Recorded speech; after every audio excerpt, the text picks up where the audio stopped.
इसी आधार से परमात्मा ने जो मंदोदरी को कहा था कि तुम्हारे शंकर से ऊपर एक और परम शक्ति है, ये तो नाशवान है, इनके द्वारा दिया गया जो सुख है अक्षीणिक है, ये आपके प्रारब्ध के कर्म को नहीं काट सकते। मंदोदरी ने सारी सच्ची मानी क्योंकि साधु कह रहे थे, दूसरी बात नहीं, फिर बातें खत्म होगी। ये तो बात कोई बताने वाला मिलता ही नहीं था उस समय, तो ये सारे नकली थे, उनकी बातों को हम ऐसे ही दृढ़ता से मानते रहे। अब मंदोदरी ने फिर वो लंकापति रावण को सुनाना चाहा। रावण के अंदर तक गोबर भरा था अहंकार शक्ति का, शंकर भगवान की पूजा करके सिद्धियां प्राप्त कर रखी थी और मांस खावा शराब पीवा उसका यह अच्छी बात कैसे स्वभाव है। तो वो कहने लगा कि ए मूर्ख, तो शंकर भगवान से ऊपर मानती है, देख मेरे क्या ठाठ करा के है, 1 लाख मेरे पुत्र हैं, 1.25 लाख मेरे नाती हैं, और देख सोने की लंका बना रखी है, अरे क्या देगा तुझे वो भिखारी। मंदोदरी ने बहुत कोशिश की पर बुद्धि भ्रष्ट के बाद पल्ला पड़ी नहीं। फिर मंदोदरी ने कहना ही बंद कर दिया। उसके बाद फिर क्या होता है कि उसने सोचा कर और कोई मेरी चर्चा सुनने वाला नहीं, ये ऐसा ज्ञान है इंसान दूसरे को सुनाए बिना रह नहीं सकता। तो उसने अपने देवर रावण के छोटे भाई विभीषण से समझाया ये ज्ञान, और विभीषण ने ये ज्ञान स्वीकारा और विभीषण ने भी परमात्मा से दीक्षा ली और वो भक्ति की। अब हम आते हैं उस बात पर कि जिस समय सीता जी का अपहरण हो गया और उसकी खोज हो रही थी, कोई पूर्व में ढूंढ रहा था, कोई पश्चिम में खोज रहा था, कोई उत्तर कोई दक्षिण में। जैसे किसी की गाय गुम हो जाए, कोई इधर घूम रहा है, कोई इधर ढूंढ रहा है, कोई ऐसे घो रहा, ऐसी दशा थी।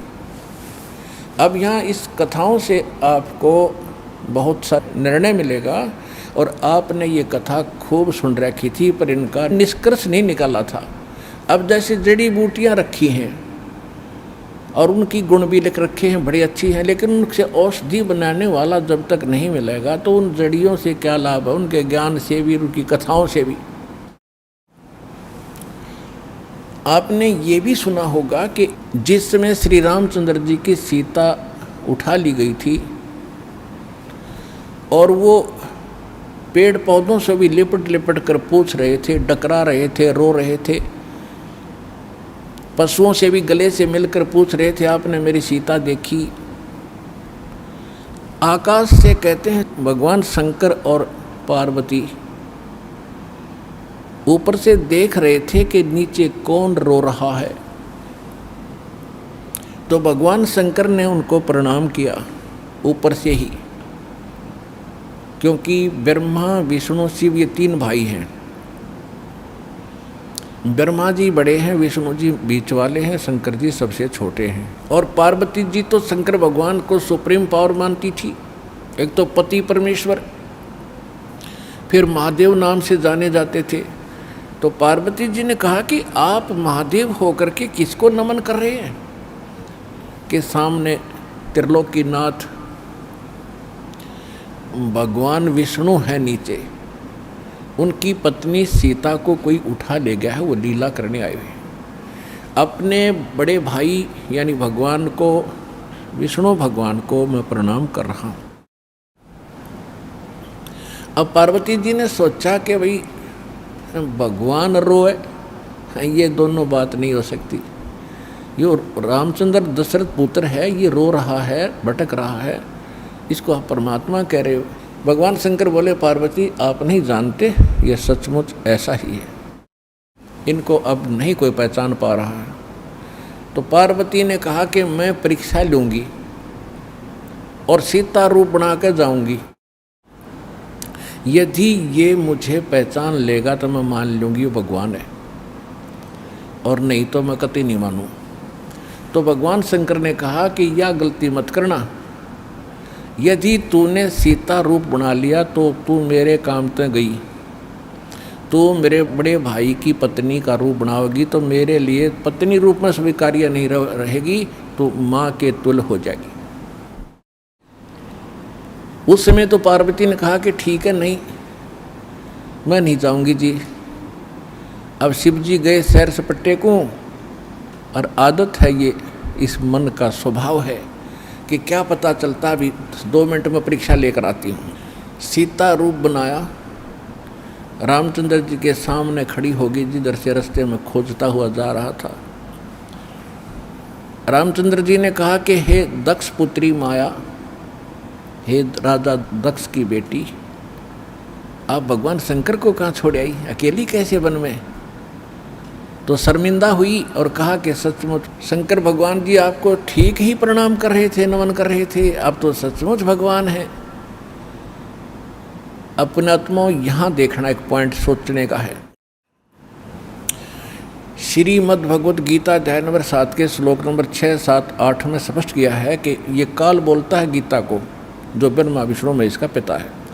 ये कहता है कि अर्जुन, बुद्धिमानों की बुद्धि और बलवानों का बल मेरे हाथ में है। जब चाहे स्विच ऑन कर दूं इनकी बुद्धि का, और जब चाहे ऑफ कर दूं। जैसे महाभारत के अंदर अर्जुन को ताकत दे दी और लाखों लोगों का नाश कर दिया उस काल से प्राप्त शक्ति से, और फिर वही अर्जुन जब श्री कृष्ण जी का निधन हो गया था, एक हत्या हो गई थी और सारे यादव आपस में लड़ मरे थे, उनकी पत्नियों को लेकर आ रहा था, रास्ते में जंगली लोगों ने, भीलों ने अर्जुन को पीटा, लूटा, और वही धनुष जिसे महाभारत का युद्ध जीता था वो साथ लिए रहता था उसको, और उस दिन उसके हाथ नहीं उठे, खड़ा खड़ा कांपे वो। जब सारा काम हो लिया, वो भील भ्याल पीट कर लूट कर कुछ औरतों को भी ले गए और चले गए, तब अर्जुन कोस रहा श्री कृष्ण जी को कि श्री कृष्ण बड़ा धोखेबाज था, इसने हमारे साथ बड़ा धोखा किया है। पहले तो मुझे शक्ति दे दी और ना जाने कितने जीवों का नाश करा मैंने, और आज मैं खड़ा खड़ा पिट रहा हूँ, वही अर्जुन हूँ और वही गांडीव धनुष है मेरे पास, आज ये मेरे से प्रतिज्ञा भी नहीं चढ़ाई जा रही इसकी। तो परमात्मा ने बताया कि ना श्री कृष्ण धोखेबाज था, ये सारे इस काल के अधीन हैं, इसके रिमोट से चलते हैं। तो उसी ने, काल ने जब विनाश करना था महाभारत का, तो अर्जुन को ताकत दे दी और फिर वापस ले ली, उसने अपना काम करा दिया जो करना था नाश। अब अर्जुन कितना पिट्टो। इसी प्रकार ये कहता है बुद्धिमानों की बुद्धि मेरे पास है। अब जब श्री रामचंद्र जी की खुद पत्नी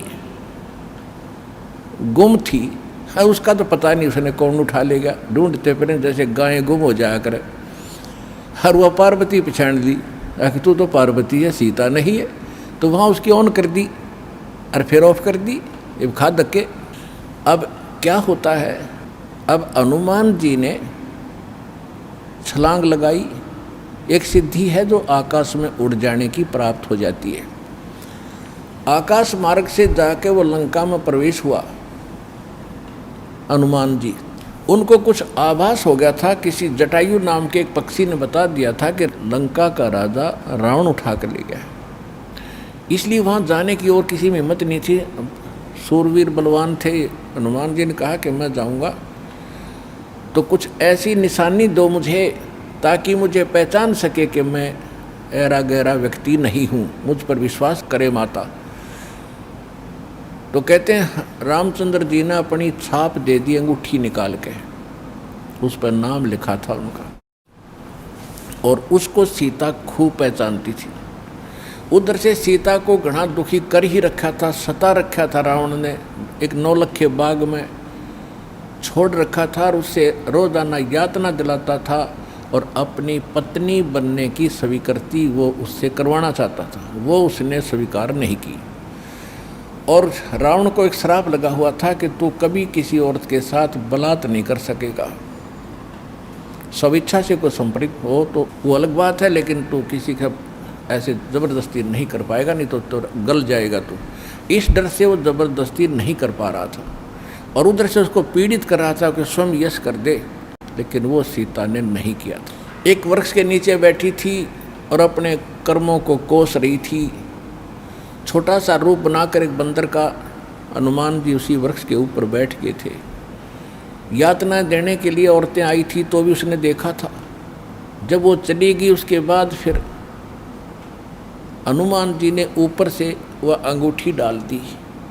वो तो राजदूत बनकर गए थे, जब अंगूठी देखी सीता ने तो आपने कथाएं खूब सुन रखी हैं, ज़्यादा ना सुनाऊंगा।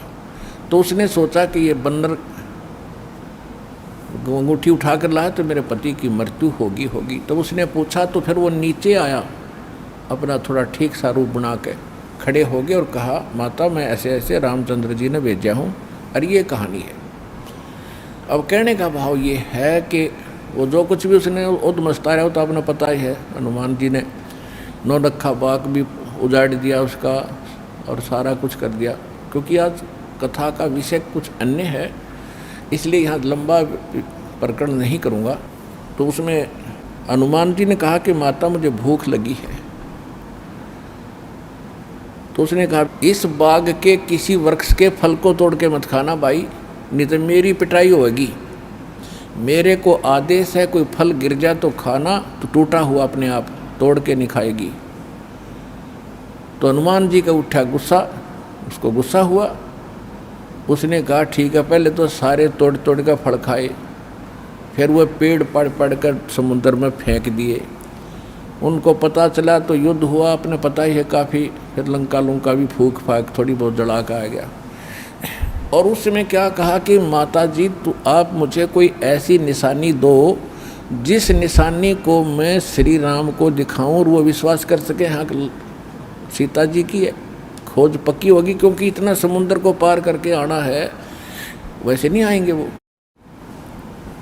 तो सीता ने अपना एक कंगन निकाल के दे दिया, कंगन हाथ में जो पैर रखा था सोने का, और कहा भाई इस चूड़ी को दिखा देना, वो खूब समझ जाएंगे।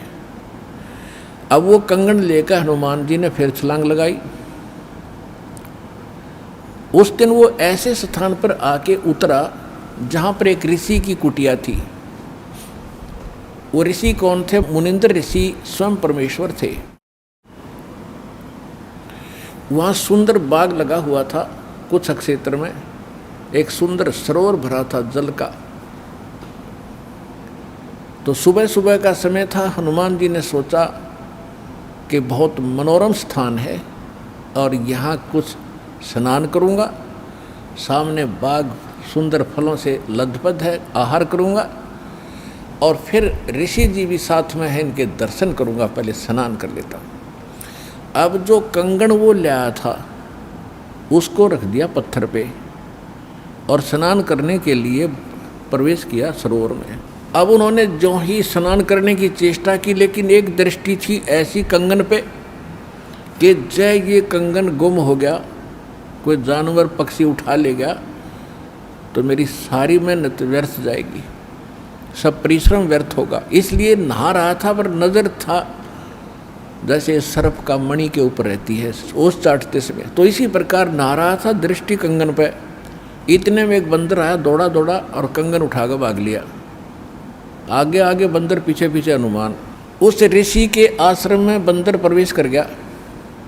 बाहर आंगन में एक घड़ा रखा था, अच्छा बड़ा घड़ा। बंदर दौड़ता दौड़ता घड़े में कंगन डालकर आगे भाग गया।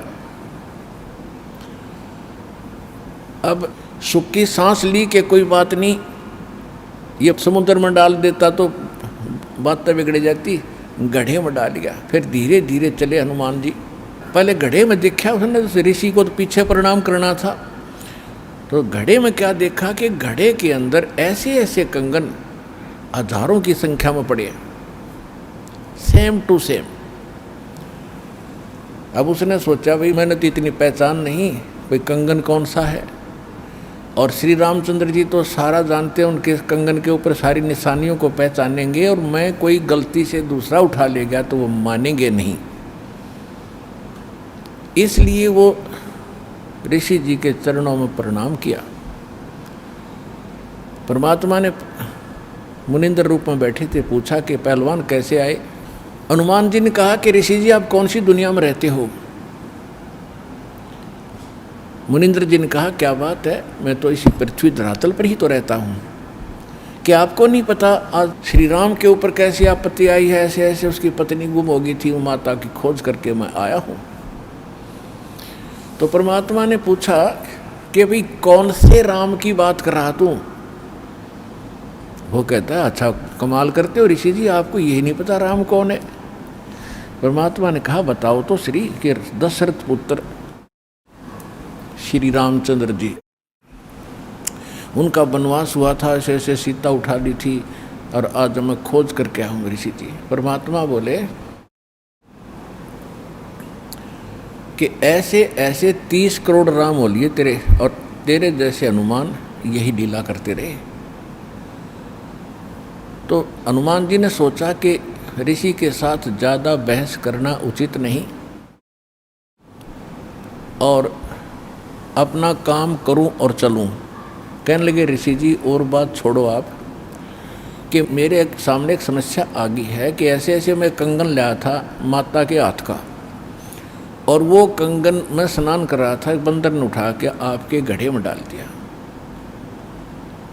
तो परमात्मा बोले ले जा कंगन भाई, जा फिर अपना कर काम, जाओ हनुमान जी ले जाओ कंगन, निकाल ले जाओ, करो जो तूने करना। कहने लगे जी समस्या ये है कि इसमें और भी बहुत से कंगन पड़े हैं और इन कंगनों में पहचान नहीं कर पा रहा हूँ मैं, मेरा वो भगवान सीता जी वाला कौन सा है। परमात्मा बोले अरे भले आदमी तुम लाने वाला और तुझे पता नहीं तो मैं क्या बताऊँ, फिर खोज ले कौन सा है तेरा। तो चिंतित हो गया कि भगवान दया करो। परमात्मा बोले कि जौन सा चाहे वो उठा ले जा और सेम टू सेम पाओगे, इसमें कोई दिक्कत नहीं। कैसे कैसे फिर ये कंगन आए कहाँ से आपके पास, कि अब सुन मैं कथा सुनाऊंगा तेरे को। जैसे ये रामचंद्र जो आत्मा है ये विष्णु जी की आत्मा है, ऐसे ऐसे न जाने कितनी बार धक्के खा लिए इसने, कितनी बार जन्म लिया, कितनी बार मर लिया।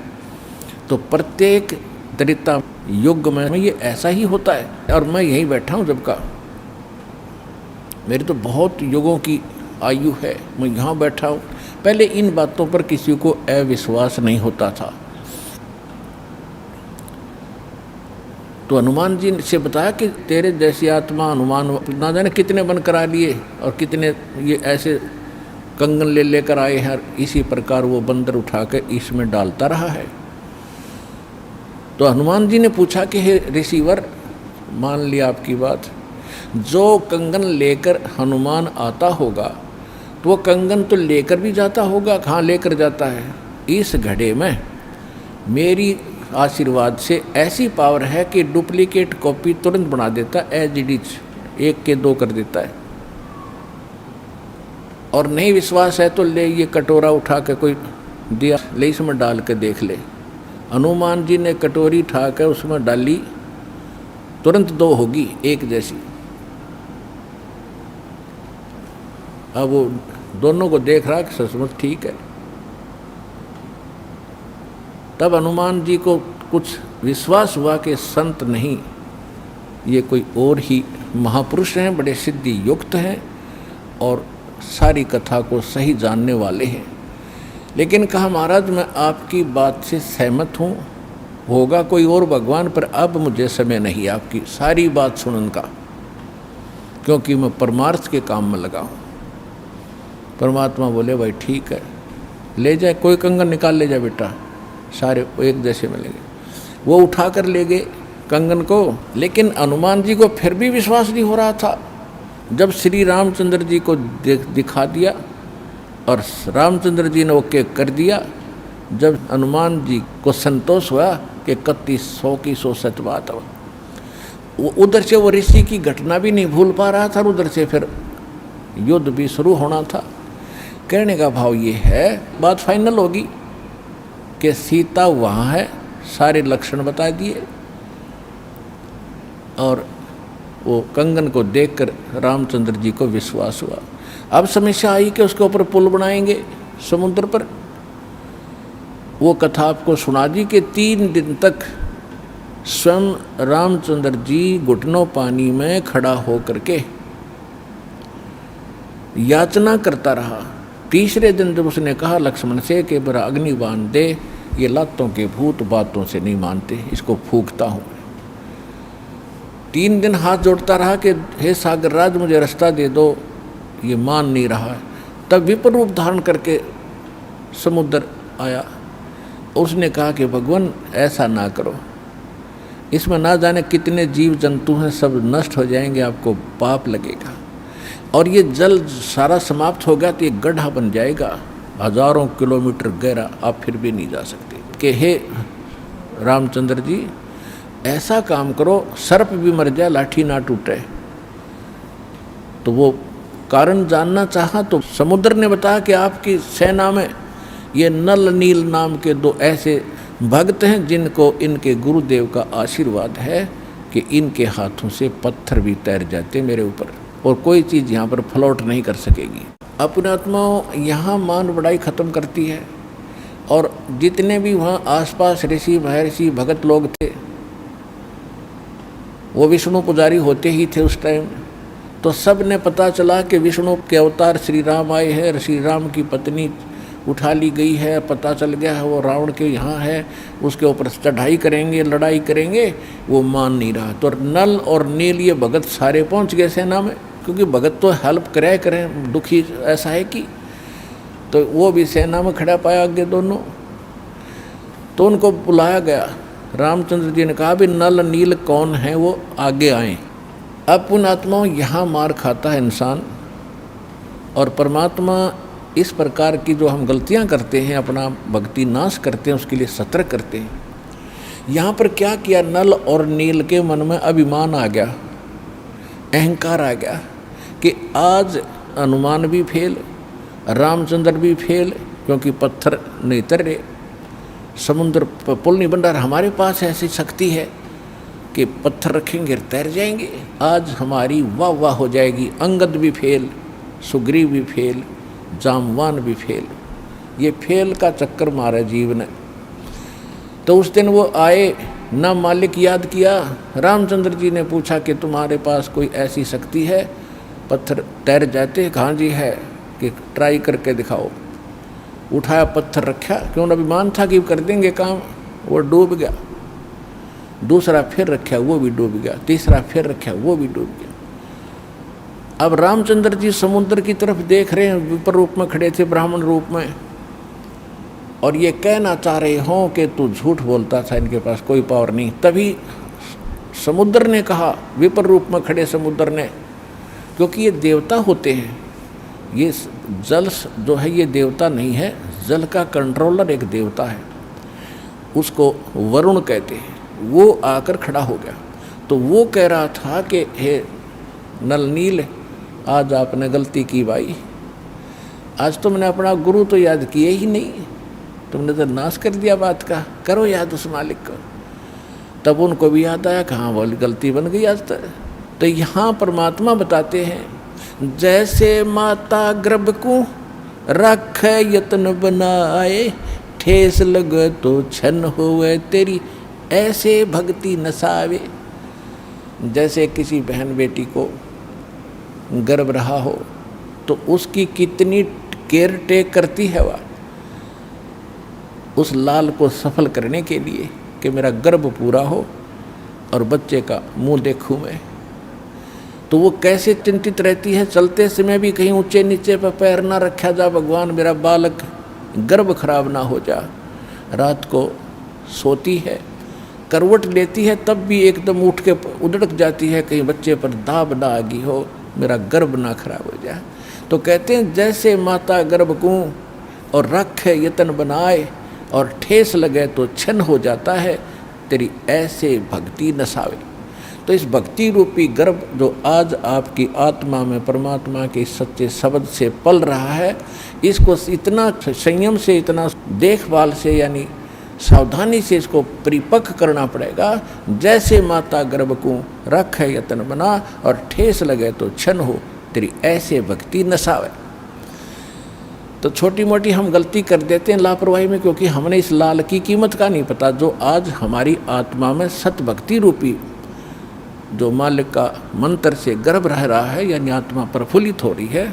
जो भक्ति रूपी जो लाल हमारे अंदर बन रहा है, इसको ऐसे संभाल के रखना है, ना अभिमान करना है, कोई मर्यादा भंग नहीं करनी है, नहीं तो फिर नुकसान हो जाएगा, आपकी भक्ति नष्ट हो जाएगी। अब उन्होंने परमात्मा को याद किया, रहे नल नील यतन कर हार, तब सतगुरु से करी पुकार। रहे नल नील यतन कर हार, तब सतगुरु से करी पुकार। जा सतरे खोलखी अपार, सिंधु पे सिला तराने वाले। जा सतरे खोलखी अपार, सिंधु पे सिला तिराने वाले। धन धन सतगुरु सत कबीर, भगत की पीड़ मिटाने वाले। धन धन सतगुरु सत कबीर, भगत की वो पीड़ मिटाने वाले। नल नील ने जब याचना की हृदय से, हे भगवान गलती बन गई, आपके हाथ में इज्जत है हमारी, तो उसी समय परमात्मा वहाँ प्रकट हो गए। थोड़ी सी दूरी पर सब ने देखा कि वो कौन आ रहा सामने। नल नील ने भी देखा, ये तो मेरे गुरुजी आगे हमारी पुकार सुन ली इन्होंने। जब मुनिंदर जी निकट आए, सभी ने दंडवत प्रणाम किया। श्री राम ने, हनुमान ने, सब ने। हनुमान जी ने देख लिया, बाबा जी तो वही है भाई, ये तो बिल्कुल सही, ये तो शक्तिशाली ऋषि हैं। लेकिन उस समय और वार्ता करने का समय नहीं था। जो समस्या थी वह उनके सामने अड़ी हुई थी। तब श्री रामचंद्र जी ने मुनिंद्र ऋषि से अर्ज की थी, भगवान आज हमारे सामने ये समस्या आई है। अभिमानी रावण हमारी याचना नहीं मान रहा है। हमने उसे खूब दूत भेजकर, अंगद को, हनुमान जी को, सबको भेजकर उससे प्रार्थना कर ली है, इसको लौटा दे मेरी पत्नी को। वो माना नहीं। अब नहीं माना तो हमें युद्ध करना पड़ेगा और उसके लिए रास्ता चाहिए समुद्र पर। समुद्र रास्ता दे नहीं रहा। इसने विधि बताई कि आपके शिष्यों के पास यह शक्ति थी। मेरा दुर्भाग्य कि आज इनके हाथों में भी शक्ति नहीं रही। तो परमेश्वर ने कहा कि आज के बाद इनके हाथों में यह शक्ति रहेगी भी नहीं। इन्होंने बहुत बड़ी गलती की है, जो हम मैं रोज़ बताता हूँ कि अभिमान से भगवान कोसों दूर है। और इतने दिन के बाद इतना दुख था इनके ऊपर, इन्होंने फिर बकवास कर दी। अब इनके पास यह शक्ति नहीं रही। तो श्री रामचंद्र जी ने कहा कि हे ऋषिवर, मेरी समस्या का समाधान करो। जब आप अपने बच्चों को, अपने शिष्यों को आशीर्वाद दे सकते हो सिला तराने का, तो आप खुद भी कृपा बख्श सकते हो मेरे लिए लंका में जाने का रास्ता बना दो। तब परमेश्वर ने कहा ठीक है भाई, मेरा वचन है तेरे बाप तय। परमेश्वर ने कहा था कि तेरे बाप से मेरा वचन है कि तेरा पुल बनवाऊंगा। अब ये रामचंद्र जी का समझ में नहीं आई कि मेरे बाप से और क्या वचन है इनका, क्या वायदा है। परमात्मा ने अपनी प्यारी आत्मा धर्मदास जी को बताया था कि जब मैं प्रथम सतयुग में सतलोक से यहाँ आ रहा था तो बीच में इस काल की एक तपस्या है, वहाँ पर जीव दुखी किए जा रहे थे और मैं जोग जीत रूप में अपने पुत्र के रूप में वेशभूषा में था। तो इसने पहले मेरे साथ कुछ बकवास करी थी, ज्योत निरंजन ने इसकी पार नहीं बसाई थी, तो मेरे चरणों में गिर गया था। और इसने मेरे से वचनबद्ध करवा कर कुछ प्रार्थना की थी कि कुछ और सुविधा मुझे देना। उनमें से एक तो ये थी कि मेरा पुत्र विष्णु श्री राम रूप में जाएगा, और ऐसे उसके प्रारब्ध में लिखा है कि उसकी पत्नी को रावण उठाएगा, समुद्र पर पुल नहीं बनेगा, आपके बगैर वहाँ कोई कृपा नहीं कर सकेगा, उसकी हेल्प नहीं कर सकेगा। तो परमात्मा ने स्वीकार किया था कि मैं ये काम भी करूँगा। फिर दूसरा वर्ग क्या था कि वो फिर समुद्र के ऊपर उसने जो तीर त्यार दिखा के ज़बरदस्ती धमका के रास्ता लेना चाहा था, इसका प्रतिशोध समुद्र लेगा। वो क्या करेगा कि जब ये श्री कृष्ण रूप में जाएगा और फिर ये क्या करेगा, बाद में मृत्यु के उपरांत एक राजा को दर्शन दे करके जगन्नाथ का मंदिर बनवाना चाहेगा अपनी महिमा बनाए रखने के लिए। तो उस पुरी के स्थान पर जो जगन्नाथ मंदिर बनवाओगा उसको समुद्र इस प्रतिशोध में नहीं बनने देगा कि इसने मेरी बेइज्जती की थी तीर दिखा के राम रूप में, इसका प्रतिशोध लेगा और वो मंदिर न बनने नहीं देगा, बार बार तोड़ेगा। आप उसका मंदिर बनवाना। क्योंकि बच्चे हट कर लेते हैं तो वो मानते नहीं हैं, तो इसलिए वो कह रहा था जी आप दया करिए, वो मानेगा नहीं। तब परमेश्वर ने कहा था तथास्तु। और भी कई चीज़ें कही थी कि दूसरा ये मांगा था कि 3 युगों में जीव थोड़े पार करना। क्योंकि परमात्मा ने कहा था कि मैं कलयुग या तेरे नीचे के लोकों में जाऊंगा और तूने सबको मिसगाइड कर रखा है, सच्चा भगवान सच्चा ज्ञान छुपा रखा है, मैं सच्चाई बताऊंगा और सबको ज्ञान दूंगा, ऐसी भक्ति और नाम दूंगा, सभी तेरे लोक से पार होकर सतलोक जाएंगे।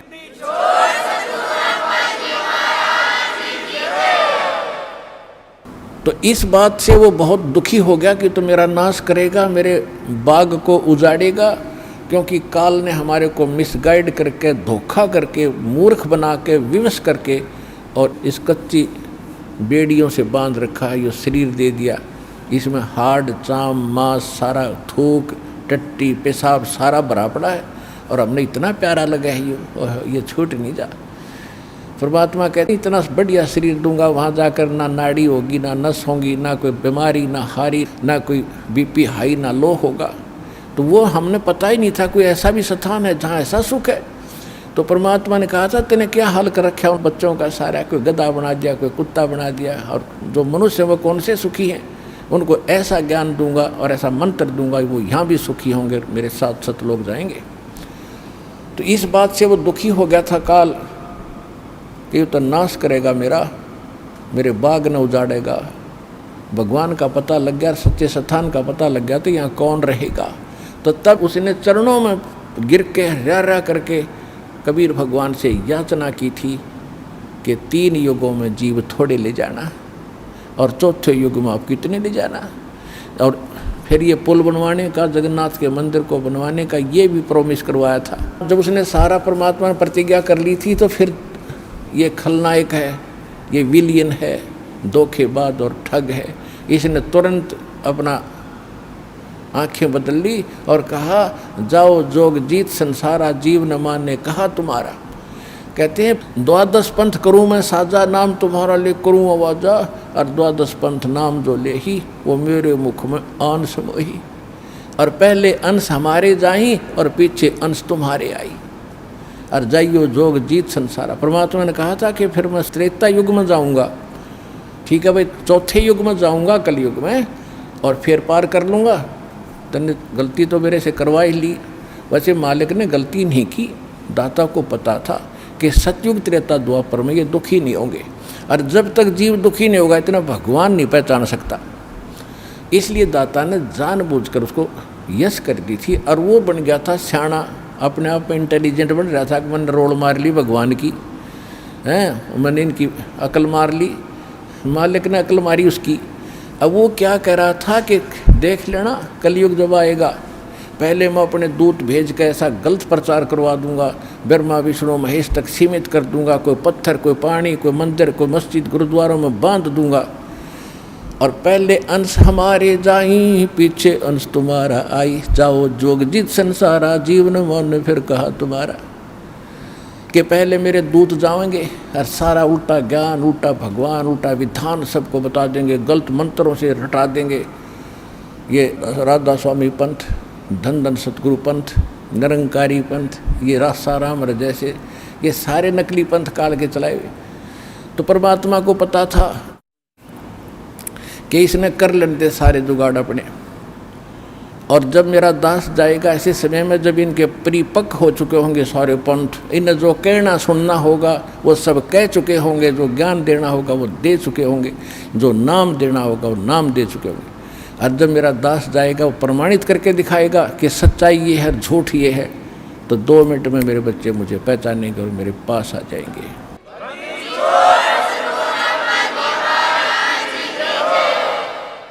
परमेश्वर ने कहा था कि चौथा युग जब कलयुग आई तब हम अपना अंश पठाई, और घर घर देखो बोध विचारा, और सत्य नाम सब ठोर उचारा।